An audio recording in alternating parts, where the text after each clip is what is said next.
Hello and welcome to the podcast. I'm Karen Weaver.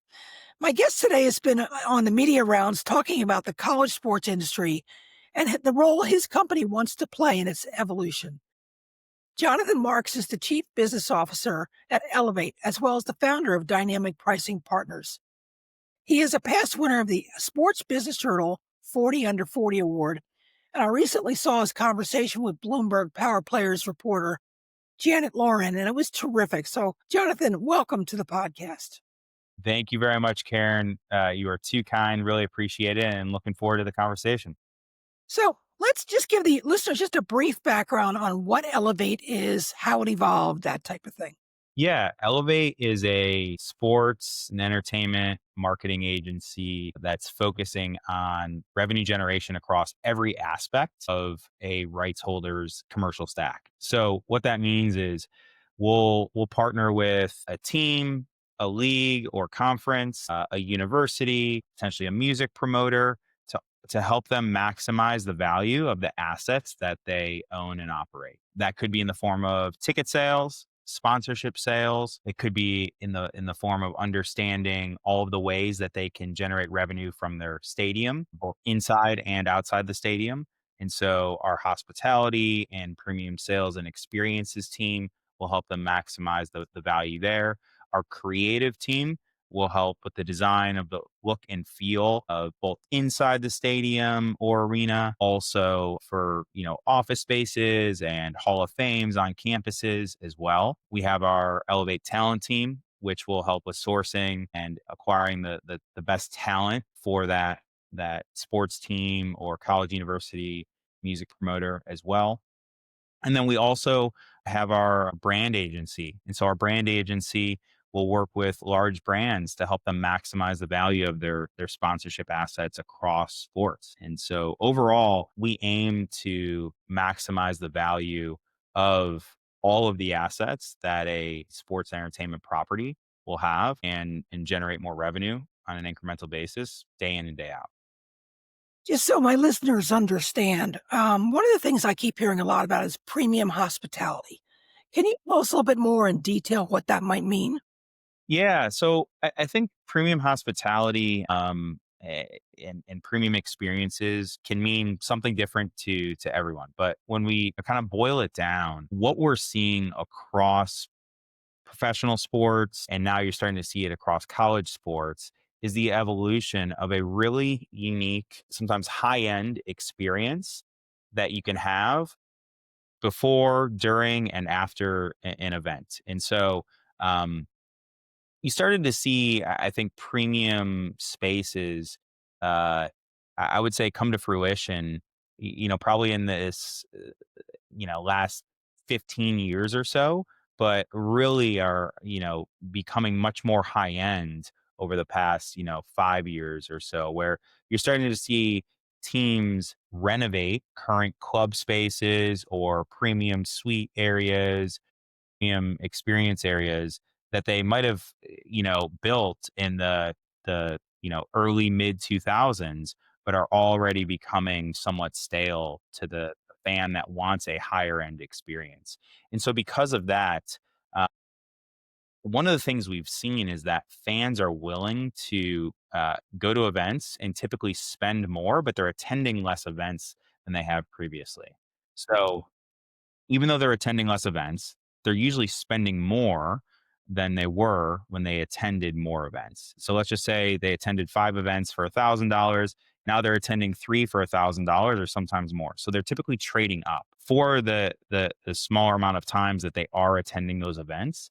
They want to enjoy a higher end experience that they might be used to, and in their daily life, whether that's at a restaurant or something similar, a hotel, something like that.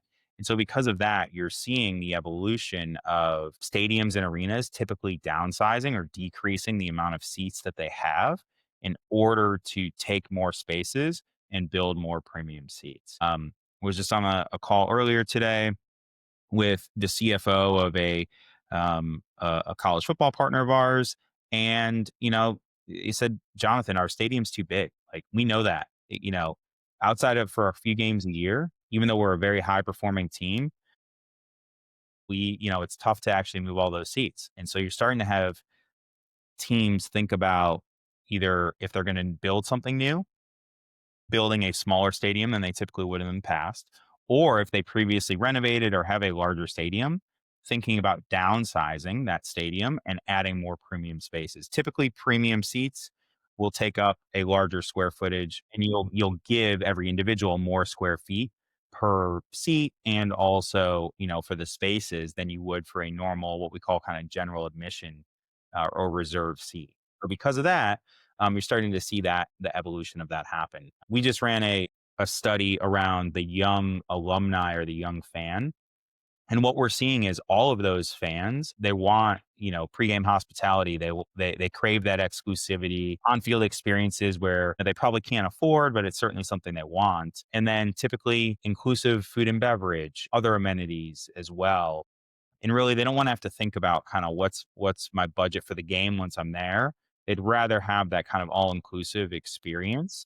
Interesting. So you think about the next fans that are going to be buying tickets at sporting events and their companies will be sponsoring these teams. It's typically going to be that younger demographic that's moving up. They're creating wealth. Right now, it's certainly the Gen X and the boomers that are purchasing a lot of this inventory, but that Okay. next level is certainly craving a higher end experience than probably the older generations have in the past. Gotcha. I don't know how much you followed the rebuild of the Northwestern University football stadium, but it strikes me as that's a great example of what this is. Does it strike you that way too? Yeah, I know Jesse Marks, unrelated, I would say, um, but he's done a great job, and him and his athletic director have done a great job reimagining what that experience can look like at Northwestern. Uh, I think building a beautiful stadium that can have multi-purpose, and so it can be utilized and is really why it's probably purpose built for football, concerts, and third party events that can still drive revenue to the university or athletic department are not an afterthought in that process. And so they've designed that in a way that they could program it as year round as you can get in Chicago. So maybe like, 8 months of the year.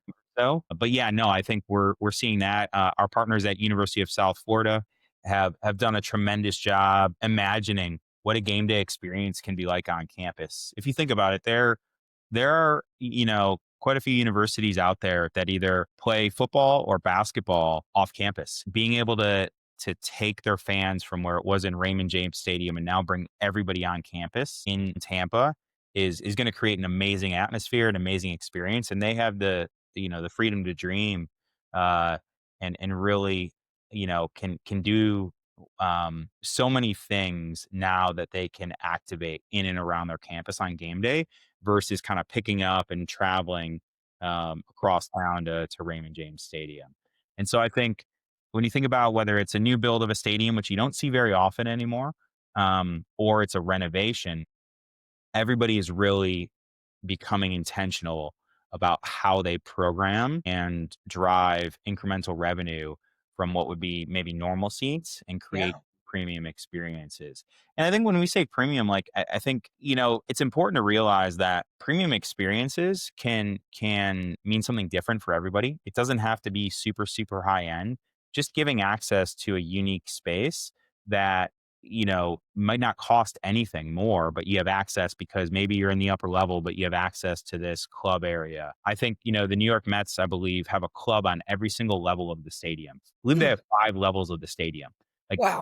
that was the first time I think we saw that happening when City Field was built. And it's a really unique experience. And I look at like my evolution of, going to games when I was much younger in the 500 level to then maybe the 300 level club to the 200 level and then to the 100 level, right? And I think that's kind of what people want to experience. And again, my budget was very different, 20 years ago than it might be today. Right, right. So let's shift into this big news that Elevate made a few months ago. You're committing a $500 million fund to college sports. Now, the timing of this coincides nicely with the $20.5 million that student athletes can earn up to $20.5 million in the Power Four conferences. How did the timing of this launch, how does it tie into this whole new landscape? Yeah, Karen, that's a really, really good question. I think, when we started thinking about ways that we could create more value for our partners, it really centered around, I would say, um, a few key areas. The first was certainly premium experiences, which we just talked about. The second was around sponsorship and how we can help them generate more revenue from their assets, their owned and operated assets. And then the third was from capital. How can we help make it easier to fund some of, what I just discussed on the premium experiences side or creating new assets on campus? What we started to learn was that capital on college campuses is really unique. It's typically done in the form of a bond offering, which can take a decent amount of time to ultimately launch. It can be funded from campus, providing either a loan or just providing the capital to the athletic department. Or, you've started to see more public private partnerships. We thought that there was a significant need, and we've seen a significant need for a debt like capital structure where we're also sharing in the growth of that, facility renovation or new premium space, whatever the college or university might be building. So we put together a plan, brought in some of our investors, asked, ultimately who would want to be a part of this program, and started working with Velocity Capital and Texas Permanent School Fund to ultimately commit the capital so that we can go deploy it to colleges and universities around the country that have a need. The reason I think we are significantly different from anybody else that's out there is not only can we provide the capital, but we can also help that school operate and maximize the return on the new asset that they're creating. No one has launched anything like this that has an operator behind what they're doing. And so at Elevate, we have 70 plus collegiate partners. When you add in our pro space, nearly 200 partners across college and professional sports, live entertainment. And teams have operated on a daily basis inside these either athletic departments, professional sports teams. And so I'm one of the few people actually at Elevate that's, built a technology that, a technology company that Elevate acquired, and have never been on the team side. I do have 15 years of experience on the Yeah. ticketing side, but never on the team or property side. And so I think being able to deploy the capital in a way where we can then provide a significant amount of value to those schools alongside of them as they go through that process.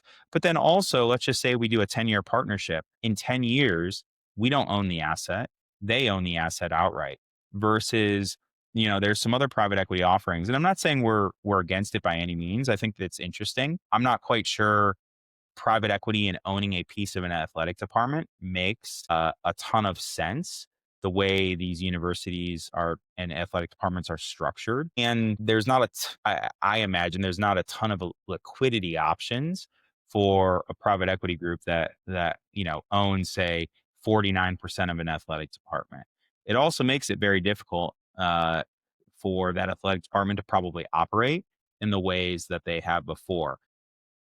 I'm not saying the ways they have before, though, are the ways they should operate going forward, but I do think there's gonna be more governance and more structure put around how they operate, and it could inhibit some of the new things that they're ultimately trying to accomplish. And I think it's gonna be interesting as, the world shakes out from a capital perspective. Our structure is designed to help schools be in a much better place in 5 to 10 years than they are today. And that's how we've always operated at Elevate. We wanna make sure that they're in a good position in 5 years from now. So when the next athletic director comes in, they're set up for success and they're not kicking the can down the road. I think some of the structures I've seen presented are actually athletic directors, looking at these and they're going to kick the can down the road and it's going to be somebody else's problem if they take that upfront capital today. So, it's going to be interesting to see when the news starts to trickle out of who's doing what. And I think schools are typically, I would say many schools will have the follower mentality And if somebody starts to do it, the floodgates will open. Yes. I do think that's what happens here. The question is it going to be the debt floodgate? It's going to be the equity floodgate, some combination of both. It's going to be interesting to see which one opens. Can you walk us through a specific example of what a typical investment might look like? If I'm a school, I come to you and say, okay, where should we strategically deploy your assets? Yeah, definitely. Let's think of it as, a football stadium that might not have been renovated for a while now, or maybe they renovated one sideline, but they have an end zone that is just a rows and rows of bleachers. It's uncomfortable. No one wants to sit there. Maybe it's hot, whatever it is. Um, we could provide capital. And let's just say it's $100 million for them to knock down that end zone and then build some loge boxes, maybe some suites, maybe a premium club experience. We can ultimately provide that capital so that they can knock down that structure, build, say, three, four, five new premium products, sell that. Most likely it's going to be less seats, but they're going to generate, say, X of what they were generating before on an annual basis, plus a capital gifting program that we can work with them on. And so they'll take that capital, we'll earn back that money over a period of time, and we'll also help them operate and sell those new premium products as well. And so, in that structure, let's say it's a 10-year partnership. At the end of 10 years, ideally we still continue working with them, but either way, that initial upfront capital has been paid back, and so they're in a much better position, in 10 years than they. Okay. So would the money be due back to you at the end of 10 years, or would you take it incrementally through the process? Yeah, we're pretty open on structures. We could do, a lump sum at the end of 10 years. Probably wouldn't recommend that. But it really is going to depend on cash flow of the newly created asset and products that they're building.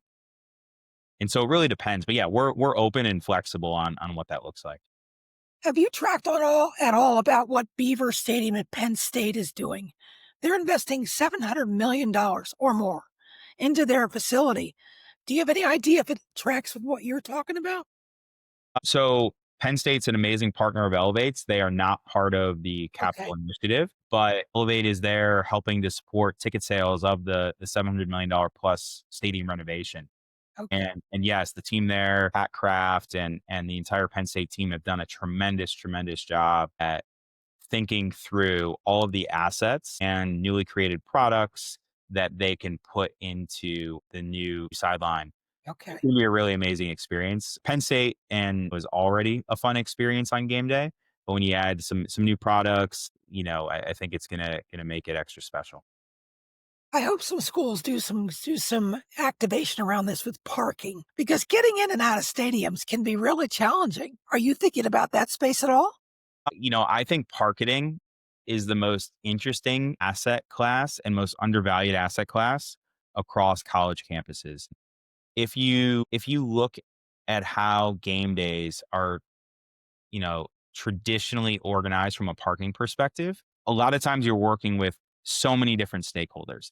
So you have campus that has certain parking lots, and let's just say, you have an early Saturday game. Well, there's still Friday classes. And so how do you make sure people are out and everything? You have grass lots that get pretty beat up. And so they look great on game day because they're full, but then after game day, they look pretty. Yes. You have public lots around campus where people are monetizing and making money off of the content that you're putting in that stadium or arena on game days. Now, I will say many fans are underpaying for parking. So we're encouraging all of our partners, when it makes sense, to monetize the parking that they have on campus for game days in a much more effective way. Most are either giving it away or it's at certain donation levels, but they're not realizing the full value. We did a study for a Big 12 partner of ours where, we saw about $2 million in incremental revenue they could generate just by going to a more, it's a static pricing, but it's increasing prices where the true value is. So it's not even dynamically pricing, just increasing prices to where the true value is. And we're seeing things trade across both the secondary market, but also from a capacity and demand standpoint where fans want to be on game day. So I'm not quite sure we ever solved the ingress egress, you know, but I do think there's ways around it. I do have a rule that when I go to a college football game, I will typically make sure I have a hotel within walking distance. Don't Okay. have to deal with Okay. the ingress and egress, but I understand it is a pain point, and I've been there many times. Yes. I think about all the fraternities and local homeowners that'll be selling off their driveways and their lawns. And Yeah, that's right. Exactly, exactly, and sometimes that's the best spot because it's the exit, to the highway, and you're not sitting in a long line. absolutely. Absolutely. So let's talk a little bit about the infrastructure and technology. First, you have that process on your side. But what are the needs that the schools have to create infrastructure and technology to leverage this investment strategy? Yeah, it's a really, I would say, nuanced question because every school is unique. There are some schools that are very advanced from a data and analytics capability standpoint and don't need anything. And then there are some schools that are just now, activating or building, or adding to a CRM system. They're building a data warehouse. They're starting to connect, let's just say ticketing and uh, merchandise and concessions data into one area. But Elevate invests millions upon millions of dollars every single year from a technology infrastructure standpoint, just for our own company, but also for our partners to help them see their data in a really unique way that can provide actionable insights so that they can make decisions that will ideally either generate more revenue or help them decrease their expenses. And that's what we're focused on. I would say for schools, a lot of these systems don't have to be expensive. Whether, we're bringing something there that they can license from us at Elevate or salesforce.com or things along those lines are not actually that expensive, but create a tremendous amount of value to understand who is in and out of your stadium on a game day. How are you interacting with them on a daily or weekly, monthly, yearly basis? Looking at all those different factors. So I do think some schools have been short sighted in how they spend technology, particularly whether it's fan facing or behind the scenes, in order to maximize what we call the lifetime value of that fan. They be able to extract more dollars out of them and also create better experiences and interactions with that fan if they can know and learn more about them. So all of our technology spend is really focused on understanding the fan in a more nuanced way, and both demographically, psychographically, and understanding everything that they want or would aspire to want so that we can provide where it makes sense for that fan. It makes sense. Now, obviously, if you ruled the world, you'd want to take over all the Division One programs and tell them how to run this. But even if you got half of that, how would you do competitive differentiation? How would you make Boise State and Colorado different in the way they approach this? Yeah, I'm not sure. I'd want to oversee all colleges and universities. I feel like it'd be, there's a lot of Twitter and social media backlash for those types of people. Yes. I'm not sure I can handle it, but I don't really know if a school needs to differentiate from another university, and I'll tell you why. And I think that's what's unique about sports and really in our business as an agency. Well, we get to work with uh you know, really big rivals. Alabama and Auburn are both partners. USC and UCLA are both partners.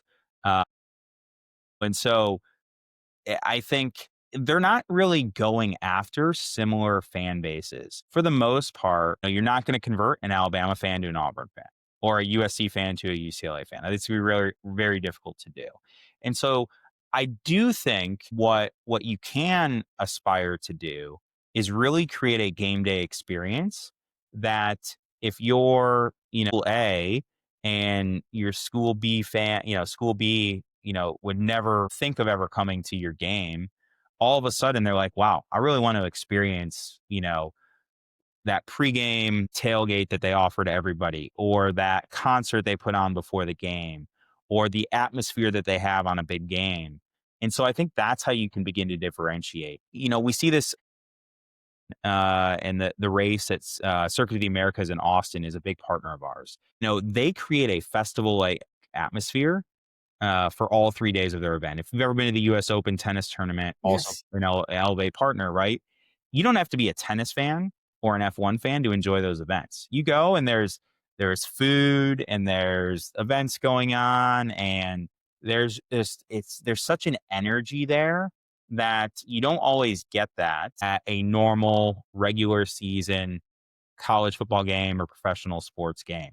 And I think because of that, if you can channel that and create an experience like the US Open or like an F1 race weekend, even a big music festival weekend, I do think you can really differentiate and you can start to acquire fans that might have never thought about attending an event on your campus. So that is probably a way that I would advocate for differentiation from that perspective. Like, how do you create the most unique game day experience that, you know, your most, I guess, the fan that is most against you from a competitive standpoint would still come to your event just to experience what that's like.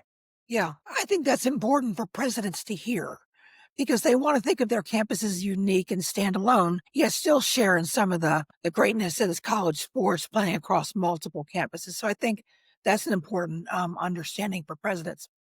My last question is this: what role do you see Elevate playing in the broader transformation of college athletics? Is it a professional model only? Is it a hybrid? Where do you see us going with this? Yeah, it's funny. I was talking to my team yesterday. Like when people say the professionalization of college athletics, I'm not sure I like that kind of that phrase. I think it's more the commercialization of college athletics and really taking all the amazing assets they have from their IP on campus, around their campus, and how can they start to leverage and monetize and really claw back some of the what we call leakage in the system where, other people are maybe making money off of their brand and IP, but also how can they create new assets and experiences for, their fans both on game days, but also, on TV or virtually in order to maximize the value. And then when you add the athlete and the house settlement rev share, I think that interesting dynamic will allow schools, number one, to be more creative because they have to. Number two, find really new, unique ways to generate revenue and partner with brands and people to find new opportunities.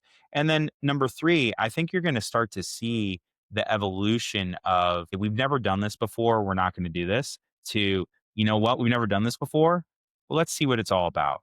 And you're starting to see that the amount of athletic directors that I've conversed with probably over the last 2 months around naming rights on a stadium that they said would never have a brand or corporate logo on is mind-boggling. And I think when you think about the shift that needs to happen, that shift has already happened, but the shift that has happened is really unique. 5 years ago, athletic directors would never even be talking about that. Before COVID, they're worried about their donors. Now, unless the discussion is around revenue generation or decreasing expenses, expense mitigation, athletic directors are probably not going to be that focused on it. And so I think it's going to be really unique. Elevate will play a significant role in the growth of college athletics and helping our partners find new ways to generate incremental revenue, maximize the assets on campus, and then also create new fan experiences. And I think I don't want that to be lost because without the fans that are coming to your events, supporting your university, there's no college athletics. Yeah. And I think that's going to be really important going forward to keep that in mind. It's a great point. And one other thing I want to ask you about, you made me think about, what about the students? The students are there. They don't supposedly have a lot of money in their pockets. They'll be selective about the experiences. Will you create or do you create separate experiences for them? Yeah, that's again, I think a really nuanced question because I think every single school has a lot of challenges with a couple areas with student ticketing or students in general. Number one, how do you get students to show up early or stay late on game days, right? If they show up early, they're going to leave by halftime. How do you get them to stay after halftime? So I think there is, incentives and ways that you can create new new experiences for students so that they will stay late. We were at a school a few weeks ago, and I believe they had a burrito giveaway. So for anybody that was there in the second half, Yeah. they voucher for a free burrito. And they said it helped significantly with attendance. And that game was a blowout, but it helped significantly with attendance for those students. You then have some stadiums where students are on the 50-yard line. We're talking like oceanfront real estate that, now in this time of college athletics and revenue generation, like maybe we might have to push back on campus or the student union and say we need to take this real estate back. We're going to move the students over a few sections. Again, starting to hear schools think about that. So I would say, that was a long answer to basically say I don't know if we're really, Elevate is not, I would say, focused on creating experiences for students.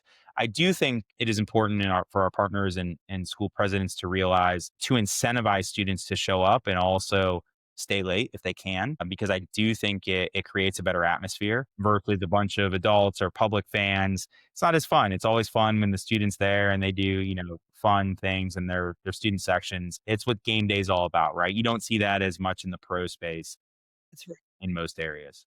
That's right. Jonathan, thank you so much for joining me. This is a really informative conversation. I think my audience is going to find it very insightful and helpful. Thank you, Karen. Really appreciate the time and thank you for the opportunity. You're welcome.